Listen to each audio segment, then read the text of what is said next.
Hi everyone, my name is Ritika Goswami, and in today's video I'm going to be talking about these two terms, which is endpoint and equivalence point, which are used interchangeably in chemistry labs and everywhere else, but they are not the same. They are definitely not the same. They are similar, but they are not the same. So we'll discuss how different these two are with respect to an acid-based titration. So we know how titrations are beautiful methods of quantitative analysis, okay, in which we try to find out the unknown concentration of one of, the analyte. It can be an acid or a base, depending on whatever you want to find out.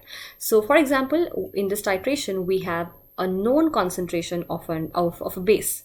So whatever we know the concentration of goes into a burette. So yeah, let's say we have a 0.1 molar NaOH present in my burette. Okay, now the one which I do not know the concentration of will go in my conical flask. So let's say I have an HCl of unknown concentration, which is actually why I am performing this titration going in my conical flask. But since I have put this HCl in my conical flask, so I definitely know the volume of it.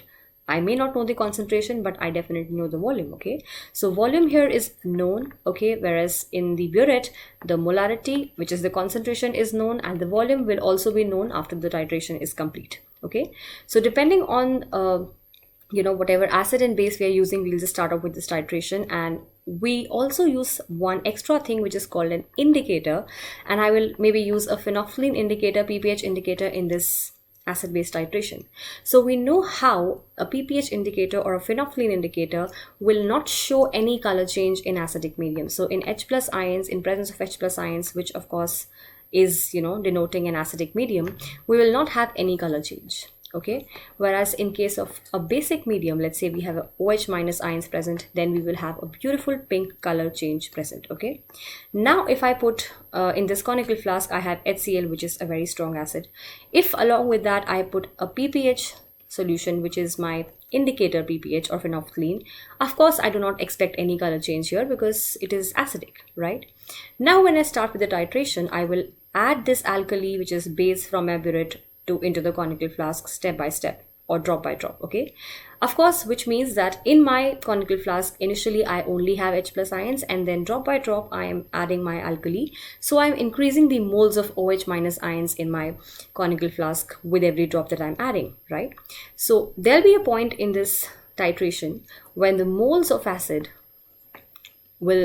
H plus actually will become equal to the moles of OH minus or moles of base coming out from the burette. Okay, now this point in a titration in which, or the point at which the moles of H plus will become equal to the moles of OH minus, this point right here is called the equivalence point. But what is important is that this is not visible to us, because as per our restriction of my ppH, we do not see a color change in the neutral medium or in the acidic medium. We only see it in the basic medium, and this condition right here is a neutral condition because the moles of H plus have become equal to the moles of OH minus, so it is still not basic. It is still neutral condition, right? So we should not see a color change, and we do not see a color change.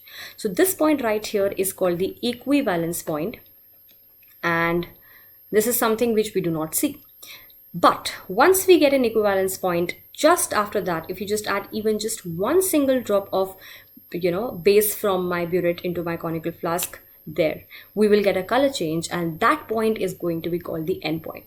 So what is important is that we do not actually see an equivalence point, because it is not something indicator can show us, right?